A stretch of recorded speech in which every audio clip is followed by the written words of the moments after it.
Hello everyone, आज का हम लोगों का प्रोग्राम रहने वाला है। हम लोग रूट्स फाइंड करने वाले हैं अपने इस प्रोग्राम में। ठीक है, क्वाड्रेटिक इक्वेशन का रूट्स फाइंड करने वाले हैं और इसमें आप लोगों को एक रफ आइडिया लेना बहुत ज़रूरी है, एक ड्राई रन करना बहुत ज़रूरी है। सबसे पहले तो आप लोगों को ये समझना ज़रूरी है कि क्वाड्रेटिक इक्वेशन दिखता कैसा है और उसमें रूट्स कैसे फाइंड करते हैं और उसमें डी क्या होता है, कब रियल रूट्स आते हैं, ठीक है, कब वहाँ पे इक्वल रूट्स आते हैं और कब इमेजिनरी रूट्स आते हैं। ये सारी चीज़ें आप लोगों को पता होनी ज़रूरी है, तभी आप लोग ये प्रोग्राम अच्छे से well mannered and well formatting के साथ बना पाओगे। अदरवाइज अच्छी फॉर्मेटिंग या फिर हो सकता है आप लोग ये प्रोग्राम भी अच्छे से ना बना पाओ। ठीक है,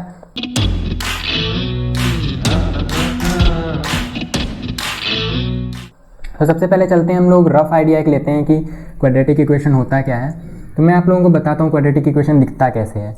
ठीक है, क्वाड्रेटिक मैं यहाँ पे लिख देता हूँ क्वाड्रेटिक, और राइटिंग थोड़ी भद्दी थोड़ी क्या बहुत भद्दी हो सकती है मेरी, क्योंकि यहाँ पे पेन से लिखने में डेफिनेटली डिजिटल चीज़ों की बनती नहीं है। क्वाड्रेटिक इक्वेशन कैसे दिखती है, तो यहाँ पे ए एक्स स्क्वायर हम लोगों ने बचपन में पढ़ा होगा। ठीक है, a x square plus b x plus c, और इसका रूट्स कैसे फाइंड करते हो वो अभी आप लोग जानते होंगे। लेकिन अगर आप लोगों ने नहीं पढ़ा है, नहीं जानते हो, तो कोई दिक्कत नहीं है। आप लोगों के यहाँ पे आप लोगों को बस एक प्रोग्राम लिखना है, रूट फाइंड करके आपका प्रोग्राम ही दे रहा होगा। यहाँ पे इस तरह का कुछ दिखता है, a x square plus b x plus c, जहाँ पे ए बी और सी कोई रियल नंबर्स होते हैं और x और ये जो x दिख रहा है आप लोगों को, ये यहाँ पे रूट्स होते हैं। इसके इसी में हम लोगों को रूट्स फाइंड करना है। ठीक है, जैसे मैं आप लोगों को एक एग्जांपल दूं, जैसे मान लो यहाँ पे 6x square plus 5x plus 1, तो इसका अगर हम लोग रूट्स निकालना चाहें तो जिनको पता है उनको ठीक है, नहीं पता है तो आप लोग यहाँ पे देखो कैसे निकलता है 6x स्क्वायर। इसको हम लोग ब्रेक करेंगे और ब्रेक कुछ इस तरह से करेंगे कि इसका जो मल्टीप्लीकेशन आएगा ब्रेक करने के बाद वो 6x स्क्वायर इंटू 1 के इक्वल आ जाए, मतलब ये दोनों टर्म के मल्टीप्लीकेशन के इक्वल आ जाए, और इसका जो सम होना चाहिए, मतलब इसको तोड़ के जो लिखेंगे उसका सम होने के बाद वापस 5x आ जाना चाहिए। तो हम इसको कैसे तोड़ेंगे प्लस 3x और प्लस 2x। तो देखो यहाँ पे 3x और 2x को अगर मल्टीप्लाई करेंगे तो 6x स्क्वायर आ जाएगा, जो कि 6x स्क्वायर इंटू 1 होता है, और 3x प्लस 2x को वापस जोड़ेंगे तो यहाँ पे 5x आ जाएगा। तो इस तरह से कुछ तोड़ते हैं, बहुत लोगों को पता होगा तो आप लोग स्किप कर सकते हो इसको। तो यहाँ पे क्या आ जाएगा, 3x कॉमन आ जाएगा और यहाँ पे बचेगा 3x प्लस 1। ठीक है, 2x प्लस 1 और प्लस यहाँ पे 1 कॉमन लेंगे तो यहाँ पे बचेगा 2x प्लस 1। तो यहाँ पे 3x प्लस 1, एक यहाँ पे रूट आ गया और एक आ गया यहाँ पे 2x प्लस 1, अगर मैंने सही किया हो तो।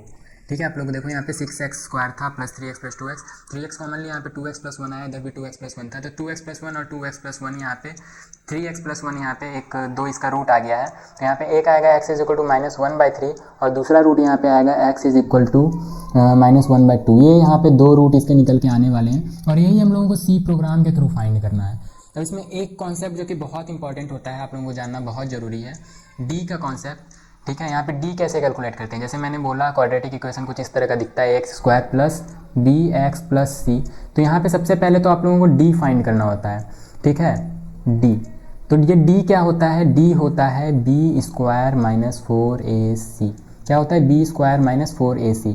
अब बी आप लोग जान रहे हो क्या है, बी ए है, यहाँ पे ए यहाँ है और सी यहाँ है, तो ये होता है D, B square minus 4ac। इसको डिस्क्रिमिनेंट भी बोलते हैं, हालांकि मैं मैथ में नहीं घुसना चाहता।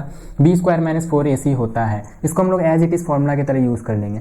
तो अगर यहाँ पे डी, तीन कंडीशन होते हैं, अगर डी ग्रेटर देन 0 है तो यहाँ पे आप लोगों का आ जाता है real and distinct root, real and distinct root.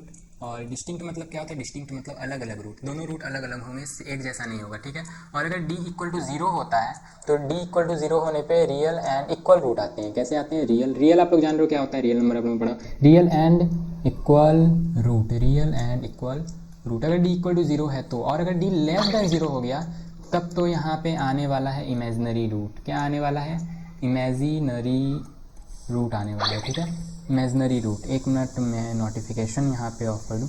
ठीक है, इमेजिनरी रूट आने वाला है। तो आप लोगों को समझ में आएगा, डी ग्रेटर देन 0 है तो रियल एंड डिस्टिंक्ट रूट आएगा, डी इक्वल टू 0 है तो रियल एंड इक्वल रूट आएगा, डी लेस देन 0 है तो इमेजिनरी रूट आएगा। तो डी लेस देन 0 है तो रूट फाइंड करने की जरूरत ही नहीं है, इमेजिनरी रूट आ रहा होगा, ये हम लोग फाइंड नहीं करेंगे। और डी इक्वल टू 0 है तो हम लोग फाइंड करेंगे, D is equal to greater than 0 है तो भी हम लोग फाइंड कर रहे होंगे। ठीक है, तो यहाँ पे तीन कंडीशन बनेंगे, एक greater than 0, if else condition use करेंगे यहाँ पे, एक इक्वल टू 0, एक यहाँ पे लेस देन 0। ठीक है, और हम लोग फाइंड कर रहे होंगे कंडीशन के साथ, अच्छे फॉर्मेटिंग के साथ। तो फाइंड कैसे करते हैं, उसके लिए एक फॉर्मूला होता है, श्रीधराचार्य फॉर्मूला शायद उसको बोलते हैं, आप लोग देख लेना मैथ में। ठीक है। तो फॉर्मूला क्या होता है, x is equal to minus B plus minus root under D by 2a, और d क्या है, d is equal to B square minus 4ac। तो अगर आप लोग चाहो तो पूरा फॉर्मूला ऐसे लिख सकते हो, minus B plus minus root under B square minus 4ac ऐसा लिख सकते हो, डिवाइडेड बाय 2 ऐसा लिख सकते हो, या फिर ऐसा भी लिख सकते हो, दोनों में से कोई भी यहाँ पे यूज़ कर सकते हो। मैं ये वाला यूज़ करने वाला हूँ क्योंकि डी हम लोग को ज़रूरत है कैलकुलेट करने की, डी तो कैलकुलेट करेंगे ही करेंगे, और क्योंकि डी कैलकुलेट करेंगे तो चेक कर लेंगे रियल है, ठीक है, डिस्टिंक्ट है, क्या है, कैसा रूट है, चेक कर लेंगे, और फिर उसके बाद यही सेम फॉर्मूला लगा देंगे यहाँ पे। ये पूरा क्यों लिखना, ठीक है, ये जब हम लोग कैलकुलेट कर ही लेंगे तो यहाँ पे डी घुसा देंगे। तो मैं प्रोग्राम के पॉइंट ऑफ व्यू से आप लोगों को एक आइडिया दे दूँ कि हम लोग प्रोग्राम कैसे बनाए रहेंगे, ठीक है। तो प्रोग्राम में हम लोग सबसे पहले तो 3 वेरिएबल डिक्लेयर करेंगे, ए बी सी, जो कि आप लोगों को मैंने बताया रियल नंबर के लिए होगा, ठीक है, ए बी सी, और इसकी फॉर्मेटिंग कुछ इस तरह से होगी, a square plus b x plus c. हम लोग मान रहे होंगे कि ए यहाँ पे इस तरह से लिखाया होगा, बी यहाँ पे इस तरह से होगा, सी यहाँ पे इस तरह से होगा, x square plus b x plus c, और वो बैकएंड में काम कर रहा होगा, ये हम लोग मान लेंगे। हम लोगों को सिर्फ ए बी सी इनपुट करना है, ठीक है, ए में कुछ नंबर इनपुट करना है, बी में कुछ नंबर इनपुट करना है, सी में कुछ नंबर इनपुट करना है। फिर यहाँ पे हम लोग इनपुट करा लेंगे यूज़र से, और फिर कैलकुलेट कर रहे होंगे डी, और डी कैसे कैलकुलेट कर रहे होंगे, रूट मैंने क्यों लगा दिया, डी कैलकुलेट करने का मेथड क्या है, बी स्क्वायर माइनस 4ac, और यहाँ पे स्क्वायर के लिए तो पावर फंक्शन यूज़ कर सकते हैं, तो हम लोग प्रोग्राम में ऐसे लिख सकते हैं, b into b minus 4 into a into c. आप लोगों को ये पता चल गया होगा, ऐसे लिखते हैं। फिर जब b कैलकुलेट कर लेंगे तो हम लोग कंडीशन लगा लेंगे, इफ़ d ग्रेटर देन 0, तो हम लोगों का एक आउटपुट शो कर दो कि यहाँ पे कैसा रूट होगा, रियल एंड डिस्टिंक्ट रूट होगा, और यहाँ पे प्रोसेसिंग कर दो, ठीक है। फिर उसके बाद हम लोग यूज़ करेंगे एल्स इफ, क्या एल्स इफ, अगर ऐसा नहीं होता है तो अगर मान लो ऐसा हुआ, ऐसा नहीं हुआ और ऐसा हुआ, तो क्या करेंगे, तो हम लोग शो कर देंगे रियल एंड इक्वल रूट, और यहाँ पे ऐसा अपना प्रोग्राम एग्जीक्यूट कर दो। एल्स यहाँ पे शो कर दो, क्या शो कर दो, इमेजिनरी रूट है, ठीक है। भूल हल्ले के लिए मैं माफ़ी चाहता हूँ, यहाँ पे इमेजिनरी रूट है, ये शो कर दो। तो इस तरह से हम लोगों का कुछ प्रोग्राम रन कर रहा होगा। आप लोगों को समझ में आ गया, और फॉर्मूला क्या लगा रहे हैं, फॉर्मूला आप लोगों को पता चल ही गया होगा। हर स्टेटमेंट में जैसे इफ डी ग्रेटर देन 0, तो यहाँ पे हम लोग लास्ट में फॉर्मूला लगा देंगे, एक्स इज इक्वल टू, और एक एक्स नाम का वेरिएबल बना लेंगे जिसमें रूट स्टोर करा रहे हैं, ठीक है, x1 और x2 नाम का वेरिएबल बना लेंगे, 2 रूट आएंगे x1 x2, तो x1 x2 नाम का वेरिएबल बना लेंगे, उसमें स्टोर करा देंगे x1 इज इक्वल टू, यहाँ पे लिखेंगे x1 is equal to plus minus, और प्लस माइनस नहीं लिखेंगे, यहाँ पे minus B plus root under B square minus, मतलब यहाँ डी यूज़ करेंगे। मैं आप लोगों को प्रोग्राम में बताता हूँ अच्छे से आप लोगों को कैसे होगा। जब मैं यहाँ पे लिखूँ तो आप लोगों को अच्छे से समझ में आएगा। एक मिनट, यहाँ पे थोड़ा बीच में जा गया, मैं आप लोगों को फिर से यहाँ पे बताता हूँ। x1 में हम लोग क्या लिखेंगे, minus B plus root under B, sorry यहाँ पे डी लिखेंगे, डी हम लोग ऑलरेडी कैलकुलेट कर रहे होंगे, बाय 2a, और x2 इज इक्वल टू क्या लिखेंगे, minus B minus root under D by 2। अब डेफिनेटली हम लोग मैथ सॉल्व नहीं कर रहे हैं, तो एक साथ प्लस माइनस यहाँ पे नहीं लिख सकते हैं, एक बार प्लस के लिए अलग से एग्जीक्यूट करा लेंगे और एक बार माइनस के लिए अलग से एग्जीक्यूट करा लेंगे, ठीक है। फिर उसी तरह से अगर इक्वल रूट होंगे तो इक्वल रूट में तो ये प्लस माइनस का कोई झमेला होगा ही नहीं, तो यहाँ पे सिर्फ लिखेंगे माइनस बी और यहाँ पे प्लस रूट डी बाय 2 है, इस तरह से हम लोग लिख लेंगे, तो यहाँ पे कोई एरर आने वाला है नहीं। प्रोग्राम में हम लोग करके देखते हैं, चलते हैं अपने प्रोग्राम में और वहाँ करके देखते हैं, ठीक है, कैसे होगा, ज़्यादा बेटर तरीके से समझ में आएगा। तो यहाँ पे सबसे पहले लिखते हैं हैश इंक्लूड एंड stdio.h, और यहाँ पे इंट मेन, और ये सब आप लोग जान गए हो काफ़ी बेटर तरीके से। फिर int a, b, c, real number कुछ इनपुट कराना है यहाँ पे, इंट a, b, c, और यहाँ पे फ्लोट में ले लेते हैं d, क्योंकि हो सकता है d फ्लोट में आए, तो कैपिटल D लिख लेते हैं, ज़्यादा बेटर अगर d। और यहाँ पे क्या लिखना होगा हम लोगों को, एक x1 ले लेते हैं और एक x2 ले लेते हैं, ठीक है, x1 एंड x2 ले लेते हैं। और क्या कर सकते हैं हम लोग, और अगर कुछ याद आता है यहाँ पे और कुछ लेने का तो हम लोग यहाँ पे डिक्लेयर कर लेंगे, ठीक है। फिलहाल यहाँ पे हम लोगों को यूज़र से क्या इनपुट लेना है, printf enter the value of a, b, अच्छे फॉर्मेटिंग के साथ लिखेंगे definitely, b and c respectively, मतलब पहले a का वैल्यू डालो, फिर b का डालो और फिर c का डालना, ठीक है। फिर स्कैनफ से हम लोग इनपुट करा लेंगे %d और %a में स्टोर कराएंगे पहले, फिर b में स्टोर करा लेंगे और फिर c में स्टोर करा लेंगे। ये सब आप लोगों को आ ही गया होगा। फिर अब अपना क्या होगा, डिस्क्रिमिनेंट कैलकुलेट करेंगे, कैलकुलेशन ऑफ डिस्क्रिमिनेंट। आप लोग ये कमेंट के साथ लिखने का आदत डाल लो। डिस्क्रिमिनेंट कैसे कैलकुलेट करेंगे, d इज इक्वल टू, मैंने बताया b into b and b square minus 4ac, तो b into b minus 4 into a into c, यहाँ पे डिस्क्रिमिनेंट कैलकुलेट हो जाएगा। अब इसके बाद क्या करना है, अब चेक करना है कि रियल है इमेजिनरी है, कंडीशन के साथ अपना चेक करके कैलकुलेट करते जाएंगे, ठीक है। Check whether the root is real है, क्या है, रियल है, इक्वल है, डिस्टिंक्ट है, ठीक है, डिस्टिंक्ट है, और या फिर इमेजिनरी है, ये हम लोग कंडीशन के साथ चेक करते जाएंगे। एंड प्रिंट द रूट्स या कैलकुलेट द रूट्स। कमेंट में आप लोग जो चाहो अपनी सहूलियत के लिए लिख सकते हो, कैलकुलेट द रूट्स, ठीक है। Check whether the roots is real, imaginary, distinct and calculate the roots. तो ये हम लोग यहाँ पे कर लेंगे और उसके बाद अपना अपना प्रोग्राम लिखते हैं जैसे हम लोगों को लिखना था। यहाँ पे सबसे पहले लिखेंगे if D greater than zero, क्या, डी ग्रेटर देन ज़ीरो। तो सबसे पहले तो हम लोग यूज़र को प्रिंट करा रहे होंगे, क्या प्रिंट करा रहे होंगे कि your roots are real and distinct as follows. और यहाँ पे हम लोग रूट प्रिंट करा देंगे। रूट प्रिंट कराने के लिए सबसे पहले तो रूट कैलकुलेट करना पड़ेगा, ठीक है। और कैलकुलेट एक काम करते हैं, कैलकुलेट हम लोग ऊपर में ही कैलकुलेट कर लेते हैं, बार बार क्यों कैलकुलेट करना, एक बार कैलकुलेट कर लेते हैं, ठीक है। तो यहाँ पे सबसे पहले हम लोग कैलकुलेट करने के लिए एक और कमेंट लगा देते हैं, कैलकुलेशन ऑफ रूट्स अलग कर लेते हैं। अब देखो मैं प्रोग्राम रट के नहीं बैठा हूँ, तो आप लोगों के साथ फॉर्मेटिंग करूँगा साथ में, और आप लोगों के सामने जो लिखूँगा आप लोगों के सामने ही लिखूँगा।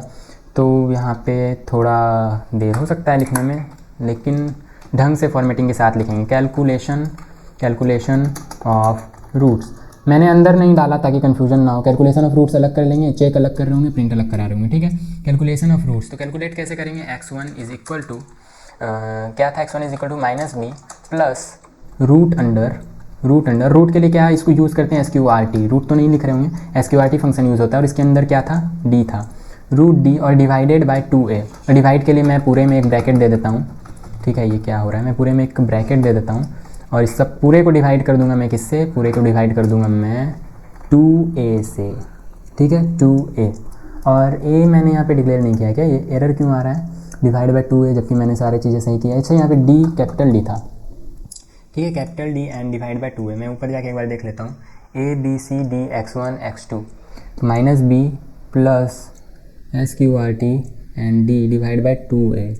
यहाँ पे क्या एरर आ रहा है, मैं यहाँ पे हवर करता हूँ और देखता हूँ एक बार, extra text after exacted end of a number. यहाँ पे शायद हम लोगों को फ्लोट में कन्वर्ट करना होगा, क्या, फ्लोट, ठीक है। और यहाँ पे अब लिखते हैं 2a। तो नहीं, ऐसा तो कुछ नहीं है, यहाँ पे हम लोग सब चीज़ें सही लिख रहे हैं। एंड यहाँ पे डिवाइड करना होता है, डिवाइड बाय 2 एंड a। तो यहाँ पे एज सच क्या एरर आ रहा है, मैंने तो सारी चीज़ें सही लिखी है। x1 यहाँ पे हम लोगों ने लिया था ना, तो हम लोगों ने x1 ही लिखा है, ठीक है, minus b plus SQRT d and divide by 2a। अरे यार यहाँ पे हम लोगों को स्टार डालना होगा, 2 इंटू a। अब सही है ये, ठीक है। हम लोग प्रोग्रामिंग लैंग्वेज को एज अ मैथ्स बना रहे थे, ठीक है, 2a। तो यहाँ पे 2 इंटू a लिखना होता है 2a की जगह।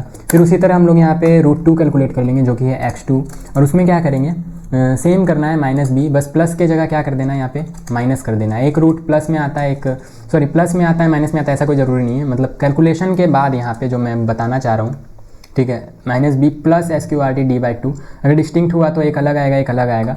आप लोग उसमें पढ़ना अगर समझ में नहीं आ रहा तो, हालांकि आप लोगों को समझ में आ गया होगा ऐसा हम लोग क्यों करते हैं, एक प्लस एक minus, minus b and minus इसके अंदर लिखेंगे d और डिवाइडेड बाई 2 इंटू a, ठीक है।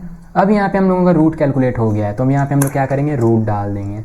रूट्स आर एज फॉलोज, और यहीं पे एक काम करते हैं, यहीं पे रूट भी डाल देते हैं, क्यों अलग अलग लाइन लिखना, ठीक है। रूट्स आर एज फॉलोज, और यहाँ पे लिख देते हैं %f एंड %f।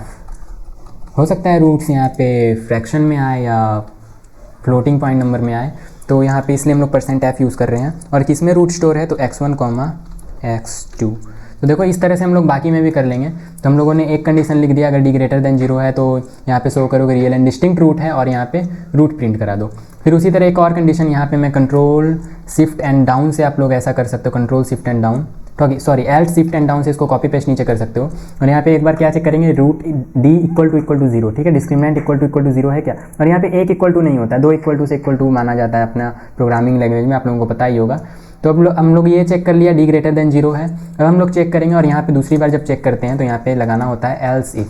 अगर वो नहीं है तो ये चेक करो क्या डी इक्वल टू 0। अगर डी इक्वल टू 0 है तो यहाँ पे रियल एंड डिस्टिंक्ट की जगह बस हम लोग लिख देंगे real and equal roots, real and equal roots, real and equal roots are as follows %f x1 x2। ठीक है, ये आ जाएगा। अदरवाइज एक कंडीशन और है एल्स। अगर ये दोनों कंडीशन में से कोई ट्रू नहीं हुआ इसका मतलब इमेजिनरी रूट है मेरे भाया। तो यहाँ पे लिखेंगे रूट्स आर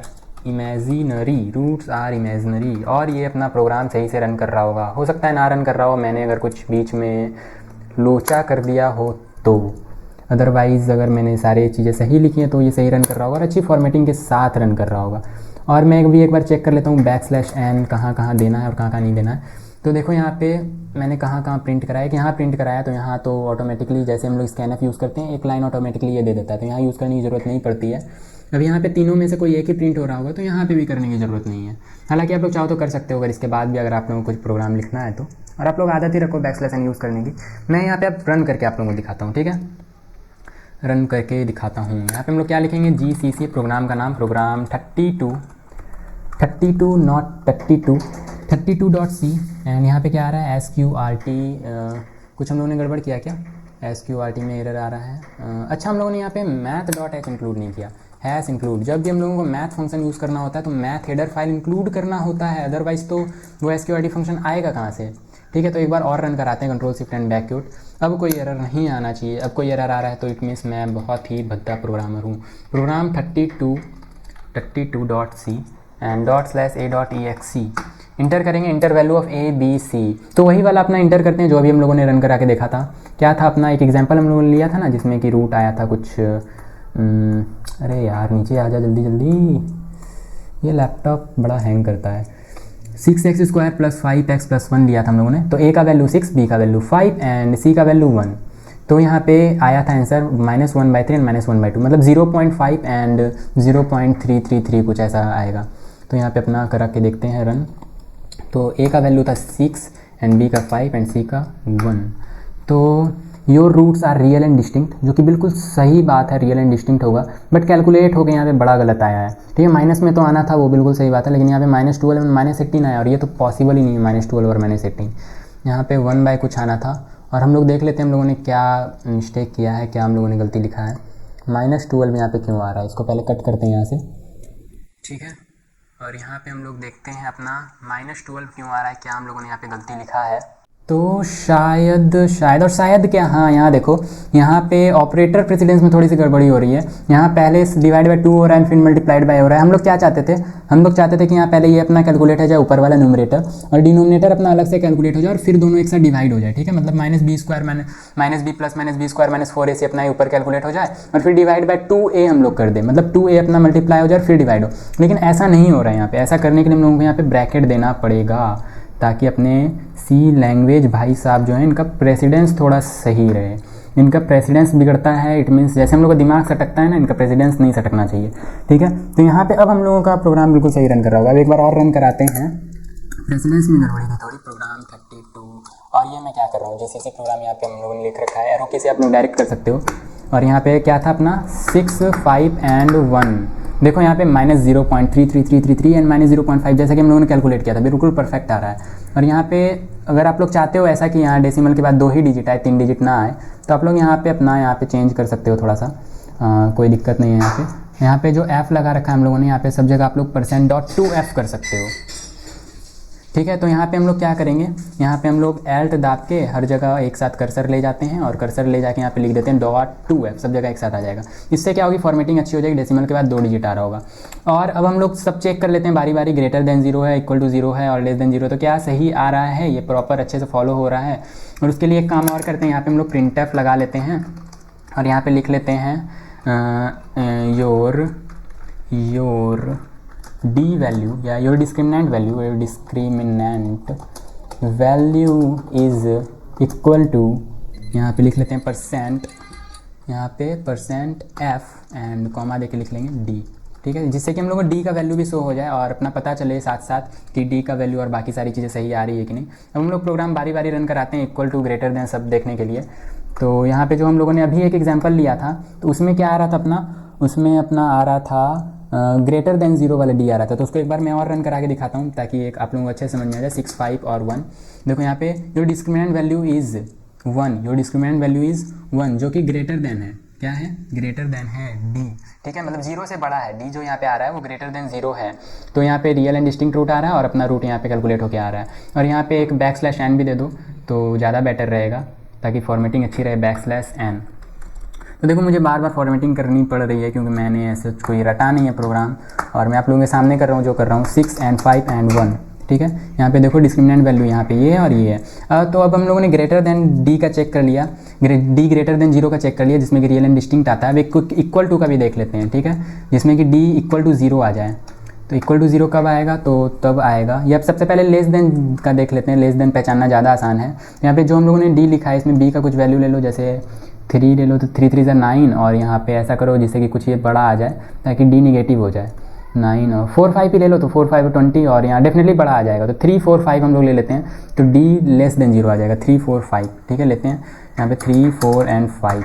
तो यहाँ पे देखो जो डिस्क्रिमिनेंट वैल्यू इज -44 जो कि डी लेस देन 0 है। तो यहाँ पे रूट्स आर इमेजिनरी, ठीक है। और इक्वल रूट्स के लिए क्या होता है एग्जाम्पल, इक्वल रूट्स का मुझे अभी याद तो नहीं आ रहा इक्वल रूट्स का। इक्वल रूट्स ऐसे 0 आना चाहिए यहाँ पे। तो 0 कब आएगा, डी 0 आना चाहिए। तो यहाँ पे क्या कर ले, दो जी जो कि डी 0 आए। तो यहाँ पे 4 2 3 कुछ ऐसा वैल्यू लेना होगा यहाँ पे जिससे कि डी 0 आ जाए। या चेक करते हैं ना हम लोग, क्रोम पे चल के चेक करते हैं अपना, ये अपना क्रोम अपना खुला हुआ ही है, इस पर चल के चेक करते हैं अपना। क्या चेक करेंगे कि example for real and equal roots, example for real and equal roots. तो एक हम लोगों को यहाँ पे एग्जांपल मिल रहा है जिसमें कि a का वैल्यू है 1, b का है -4 एंड c का है 4। तो ये लेके देखते हैं 1 -4 and 4, 1 -4 and 4, 1 -4 and 4। तो देखो your discriminant value is equal to 0 and roots are real and equal. और यहाँ पे देखो 2.00 2.00 बिल्कुल करेक्ट अपना यहाँ पे आ रहा है, सारी चीज़ें सही वर्क कर रही है। जो भी यहाँ पे एरर आ रहा था मैंने आप लोगों के सामने ढूंढ के निकाला और मैंने सही किया। और मैं आप लोगों को बता दूँ जो भी मैं करता हूँ, मतलब ऐसा नहीं है कि मैं पढ़ाने के पॉइंट ऑफ व्यू से कर रहा हूँ, मैं भी एक स्टूडेंट ही हूँ और मैं भी प्रोग्रामिंग सीख ही रहा हूँ। हालांकि मैंने सी पूरी कंप्लीट कर ली है, C++, जावा ये सब मैंने सीख रखा है। तो मैं आप लोगों को बता रहा हूँ, मेरी भी प्रैक्टिस हो रही है और मैं सच कोई प्रैक्टिस करके नहीं आता हूँ कि मैं आप लोगों को प्रैक्टिस करके आऊँ एंड आप लोगों के सामने एकदम अच्छे से मतलब ऐसे दूँ कि आप लोगों का टाइम भी ना वेस्ट हो। हालांकि मैं कोशिश करता हूँ मुझे एडिटिंग ना करनी पड़े, मैं एक बार में आप लोगों को बता दूँ, ठीक है, क्योंकि एडिटिंग में भी टाइम वेस्ट होता है और एज ए स्टूडेंट टाइम काफ़ी इंपॉर्टेंट है। तो जो मुझे एरर आती है मैं आप लोगों के सामने यहाँ पे डिस्कस करता हूँ ताकि हो सके आप लोगों को भी वही एरर आती हो अगर आप लोग बिगनर हो तो, ठीक है। तो जो भी एरर आता है मैं आप लोगों के सामने सॉल्व करता हूँ यहाँ पे। और कुछ कीबोर्ड वगैरह लैपटॉप थोड़ा हैंग करता है तो हो सकता है थोड़ा प्रॉब्लम हो यहाँ पे देखने में। हालांकि अगर आप लोग मेरे साथ फॉलो कर रहे हो तो मेरी प्रैक्टिस के साथ साथ आपकी भी अच्छी प्रैक्टिस हो जाएगी, जैसा कि मैं कॉलेज में कर रहा हूँ यहाँ पे प्रैक्टिस, ठीक है। तो आप लोग भी ये करते रहो और मैं शुरू से ही एक रिवीजन लेके चल रहा हूँ जिसमें कि हम लोग 300+ प्रोग्राम डिस्कस करेंगे, अच्छे अच्छे प्रोग्राम डिस्कस करेंगे और लास्ट में कैलकुलेटर में बना के आप लोगों को दिखाऊँगा। तो यहाँ पर मैं कंसोल क्लियर कर देता हूँ और डेफिनेटली हम लोग अच्छे अच्छे प्रोग्राम देखेंगे यहाँ पे और काफ़ी अच्छे प्रोग्राम देखेंगे और इतने प्रॉब्लम प्रैक्टिस करेंगे जितने आप लोगों ने शायद नहीं किए होंगे। मैंने कर रखे हैं, मेरे जो थ्योरी पेपर है और कॉपी जो है उसमें मेरा लगभग 400 से 500 प्रोग्राम लिख रखा है जिसमें कि मैं आप लोगों को छाट कर 300 प्रोग्राम में आप लोगों को बता दूंगा और मेरी भी प्रैक्टिस हो जाएगी, आपकी भी हो जाएगी। और मैं कोशिश करता हूँ एडिटिंग ना करनी पड़े मुझे, इसलिए हो सकता है आप लोगों को बीच में थोड़ी प्रॉब्लम हो, आप लोगों को एरर सॉल्व करने में हो सकता है आप लोगों को एरर जल्दी सॉल्व हो गया हो और मैंने ही थोड़ा लेट कर दिया, तो आप लोग स्किप कर करके देख लेना, कोई दिक्कत नहीं है यहाँ पे। हालांकि ठीक ही मुझे लगता है मैंने ठीक ठाक सॉल्व कर दिया, आप लोग देख लेना। तो फिर मिलते हैं अपने नेक्स्ट वीडियो में और फिर अपना नेक्स्ट प्रोग्राम डिस्कस करते हैं। ये रूट्स वाला जो प्रोग्राम था काफ़ी इंपॉर्टेंट था, इसमें मेनली फॉर्मेटिंग और ये किस तरह से मैथ फंक्शन का यूज़ करना है और यहाँ पे कैसे फॉर्मेटिंग अच्छी रखनी है वो सब मैंने आप लोगों को यहाँ पे बताया, तो आप लोग देख लेना। और जैसे जैसे आगे प्रोग्राम में जाते जाएंगे उसमें और अच्छे अच्छे प्रोग्राम डिस्कस करेंगे तो काफ़ी मज़ा आएगा। और मैं कोशिश करूँगा कि मैं एक मैकेनिकल कीबोर्ड ले लूँ जिससे कि मैं टाइप अच्छे से कर पाऊँ और आप लोगों का भी टाइम बचे और ये लैपटॉप थोड़ा हैंग ना हो, इसके लिए मैं इसको फॉर्मेटिंग मारता हूँ, देखता हूँ।